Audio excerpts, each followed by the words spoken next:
अस्सलाम वालेकुम नाजरीन, फोकस पॉइंट यूट्यूब चैनल आप देख रहे हैं। मैं हूं शाहिद मुनीर।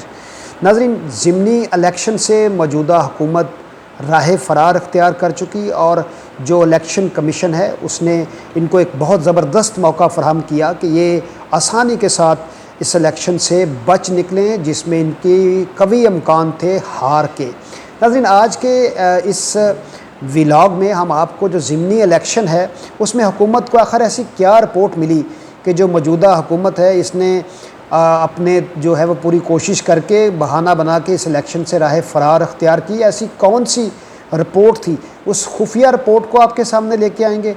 सैलाब ज़दगान के साथ सिंध में क्या फ़्रॉड हो रहा है, बलूचिस्तान में क्या फ़्रॉड हो रहा है और हुकूमत इसके ऊपर क्या कार्रवाई कर रही है, ये भी आपके सामने आज के इस व्लॉग में खुलासा करेंगे। तो नाज़रीन, जो पाकिस्तान तहरीक इंसाफ है और उनकी जो अगर इलेक्शन हो जाते तो क्या पोजीशन होनी थी, इसको भी हम आपके सामने हाईलाइट करेंगे। तो जुड़े रहिएगा हमारे चैनल के साथ। जिन दोस्तों ने अभी तक हमारे चैनल को सब्सक्राइब नहीं किया, हमारे चैनल को सब्सक्राइब कर लें और बेल आइकन दबाना नहीं भूलिएगा। नाज़रीन, ज़िमनी इंतखाबात जो कि 11 हलकों में होने जा रहे थे, वहाँ से हुकूमत ने इलेक्शन कमीशन को इस्तेमाल करते हुए साज़बाज़ करके यहाँ से निकल गई पतली गली से। लेकिन हुकूमत के आखिर अचानक इस फैसले की वजह क्या थी, वो खुफिया रिपोर्ट आपके सामने लेके आते हैं। नाज़रीन, हुआ ये कि तहरीक इंसाफ भरपूर कैंपेन चला रही थी इस इलेक्शन की, हुकूमती उम्मीदवारान भी मैदान में थे, लेकिन ये इनके वहमो गुमान में ना था कि जिन 11 हलकों में जहाँ से हम क्लोज़ मार्जिन से इलेक्शन हारे हैं, हुकूमत का ये हुकूमत की सोच थी कि हम इन हलकों में जहाँ से हम 2018 का इलेक्शन 5000 से कम वोटों से हारे हैं, यहाँ पे दोबारा इलेक्शन करवाते हैं और 11 की 11 सीटें हुकूमती मशीनरी का भरपूर इस्तेमाल करके, डेवलपमेंट करवा के, पैसे बांट के ये सीटें जीत के हम ये कहने पर जो है आवाम को और जो मीडिया है उसके थ्रू हम ये मजबूर कर देंगे कि तहरीक इंसाफ का वजूद तो आवाम ने मुस्तरद कर दिया। ये एक इंतशार की जमात थी जो कि ख़त्म हो चुकी, लेकिन ये इनके वहमो गुमान में न था कि इमरान खान साहब यकमुश्त 11 सीटों के ऊपर मैदान अमल में आ जाएंगे और इलेक्शन लड़ने का ऐलान कर देंगे। इमरान खान साहब के इस ऐलान के बाद में अचानक से सरसामगी फैल गई हुकूमती इत्तेहादी जमातों में कि 11 हलकों में इमरान खान का मुकाबला कैसे किया जाए। तो ये एक बहुत ही एक अजीबोगरीब सूरत हाल बन गई और बहुत ही स्मार्ट मूव थी पाकिस्तान तहरीक इंसाफ की। यकीन कीजिए, बहुत सारे तजिया नगारों के ये इल्म में ना था कि ये तहरीक इंसाफ कुछ इस तरह कदम उठा लेगी और बड़ा ये वाइज, बड़ा बोल्ड डिसीजन लिया पाकिस्तान तहरीक इंसाफ ने और एक बड़ा हरबा हुकूमत का उसको उन्होंने नाकाम बनाया। जब इमरान खान मैदान अमल में आए, तहरीक इंसाफ के उम्मीदवारान ने कैंपेन चलाई, तो नाज़रीन यकीन कीजिए, जो इन्होंने हुकूमत को खुफिया रिपोर्ट मिली इलेक्शन से चंद रोज़ पहले, वो ये थी कि मुस्लिम लीग नवाज़ के उम्मीदवार कहीं मुकाबले में पंजाब में नज़र नहीं आ रहे, केपी में मौलाना फजलुर रहमान के उम्मीदवार कहीं मैदान में नज़र नहीं आ रहे और इसी तरह सिंध में पाकिस्तान पीपल्स पार्टी के उम्मीदवार इमरान खान साहब के मुकाबले में कोसों दूर नज़र आ रहे हैं। जो सबसे अलार्मिंग रिपोर्ट थी वो थी फैसलाबाद के हलके की, जहाँ से फ़रख हबीब साहब ने इलेक्शन जीता था पिछला गुज़श्ता आबद शेर अली साहब को हराने के बाद।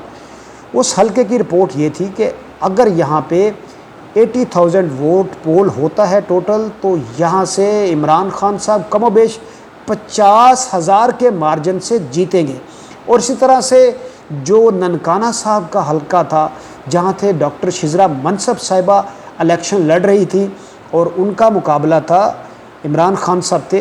यहाँ पे 2018 के इलेक्शन में ब्रिगेडियर एजाज शाह साहब जीते थे।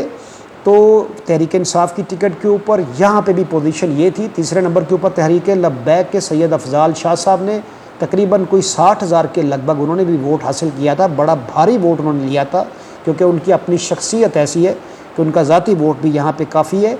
तो इस सीट के ऊपर भी ये इतलात आ रही थी कि पाकिस्तान तहरीक इंसाफ, जिसने 2018 के इलेक्शन में 3-4 हज़ार वोटों से यहाँ से वो ये सीट जीतने में कामयाब हुए थे ब्रिगेडियर एजाज शाह साहब, अब की बार कमोबेश कोई 25-30 हज़ार वोटों की मार पड़ने जा रही है पीडीएम की जमातों को। इसी तरह से ये जो रिपोर्ट इन हलका के हवाले से जब हुकूमत के पास आई तो उनकी तो कांपे टांग गई। और उन्होंने यकदम से ये प्लान बनाया कि फ़ौरी तौर के ऊपर इसको इलेक्शन को सैलाब का बहाना बनाकर इसको फ़ौरी तौर पर मनसूख कराया जाए। नाज़रीन, शदीद बारिशों में भी कराची में इलेक्शन कमीशन ने इलेक्शन जो है वो करवाया, जहाँ से पाकिस्तान तहरीक इंसाफ सुरखरू हुई डॉक्टर आमर लियाकत की सीट के ऊपर जो ज़िमनी इलेक्शन था। तो नाज़रीन, ये एक जवाज़ मुहैया किया गया इलेक्शन कमीशन की तरफ से हुकूमत को राह फरार के लिए। अगर ये इलेक्शन हो जाता तो यकीन कीजिए 11 की 11 सीटें इमरान खान साहब ने जीत जानी थी। ये रिपोर्ट थी, तो इसमें हुकूमत को मुंह छुपाने की जगह नहीं मिलनी थी, और जो इनको लाने वाले थे वो भी इसके ऊपर सख्त परेशान थे कि अब इनके साथ जो होगा तो इनकी सियासी जो ताबूत है उसमें ये आखिरी कील साबित होना था इलेक्शन। तो इसलिए हुकूमत ने एक हिकमत अमली के तहत यहाँ से राह फरार इख्तियार की, और इसी तरह से मुल्तान के हलके में जहाँ पे शाह महमूद कुरैशी साहब की साहबजादी शहर बानो साहिबा मेहर बानो साहिबा मैदान अमल में थी, वहाँ पे भी जो यूसुफ रज़ा गिलानी साहब के बेटे थे उनको सख्त हजीमत का सामना करना पड़ता अगर ये इलेक्शन वकूफ़ पज़ीर हो जाता। तो नाज़रीन, इसके साथ साथ अब आगे बात करते हैं कि सैलाब ज़दगान के साथ क्या फ़्रॉड कर रही है हुकूमत। फ़्रॉड ये कर रही है नाज़रीन कि अमदाद के लिए कशकोल तो इन्होंने उठाए हुए हैं, लेकिन लोग डायरिया में मुब्तला हो रहे हैं। सिंध में अभी तक असल फ़िगर आपके सामने नहीं लाई जा रहे, ना लोगों को जो सहूलतें हैं वो बहम पहुंचाई जा रही हैं, इमदाद आ रही है, लेकिन जो इंडिविजुअल्स हैं वो काम कर रहे हैं। साकिब रज़ा मुस्तफ़ाई साहब जो कि एक आलिम दीन हैं, उन्होंने बहुत अहम रोल अदा किया। रिकॉर्ड अमदाद उन्होंने साकिब रज़ा मुस्तफ़ाई साहब के मैंने कैंप का पर्सनल दौरा किया। लोग उनको बहुत ज़्यादा उनके ऊपर एतमाद करते हुए और उनको अमदाद फराहम कर रहे हैं, उनके कैंप्स में पहुंचाई जा रही है और वो आगे फारवर्ड कर रहे हैं। उनका जो रोल है साकिब रज़ा मुस्तफ़ाई साहब का वो काबिल तहसीन है और उसको खराज तहसीन पेश किया जाता है हमारे फोरम के ऊपर भी, कि उन्होंने इस मुश्किल घड़ी में जो आवाम है उनको कोई कसर नहीं उठा रखी। जो हमारे भाई सैलाब की मुश्किल में फंसे हुए हैं, ख़वातीन हज़रात, बच्चे, तो उनको हर तरह से अमदाद बहम पहुंचाई जा रही है। साकिब रज़ा मुस्तफ़ाई साहब के जो अदारा है अदारतुल मुस्तफ़ा, उसके ज़ेर इंतज़ाम और इसी तरह से दीगर जो अदारे हैं, मज़हबी शख्सियात हैं, वो भी अपना पूरी तरह से फ़ाल रोल अदा कर रही हैं। इमरान रियाज़ खान साहब बड़ा फ़ाल रोल अदा कर रहे हैं, और जो पंजाब की मशीनरी है हुकूमत की वो भी अपनी तरह कोशिश कर रही है। लेकिन सिंध और बलूचिस्तान के लोगों का हाल बहुत बुरा है।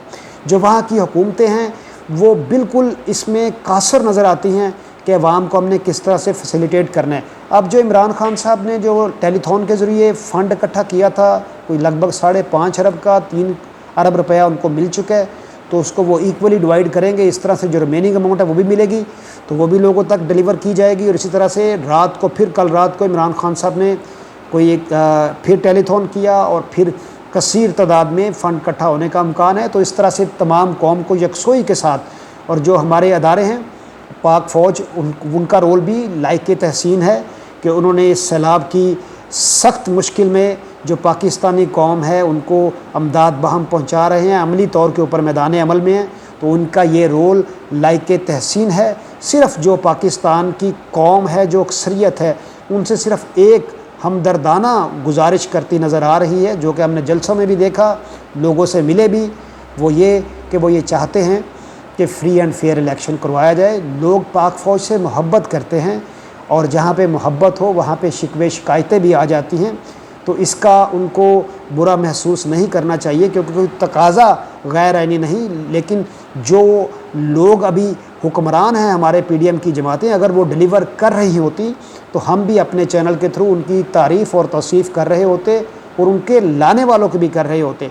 तो इसलिए ये जो हमारे अदारे हैं उनकी बका का मसला है, उनकी सालमियत का मसला है, उनके वक़ार का मसला है कि इनसे जितनी जल्दी हो सके जान छुड़ा के इलेक्शन की तरफ जाया जाए, ताकि जो हम ये मुश्किलात में घिरी हुई हमारी कौम है इनकी दादरसी हो सके, और जो ये बहुत ज़बरदस्त तरीके से स्क्रू कर रहे हैं आवाम को, इससे आवाम को कुछ ना कुछ रिलीफ मिल सके। नाज़रीन, अपना ख्याल रखिएगा और अपने चैनल का भी। अंटिल नेक्स्ट वीडियो, अल्लाह हाफिज़।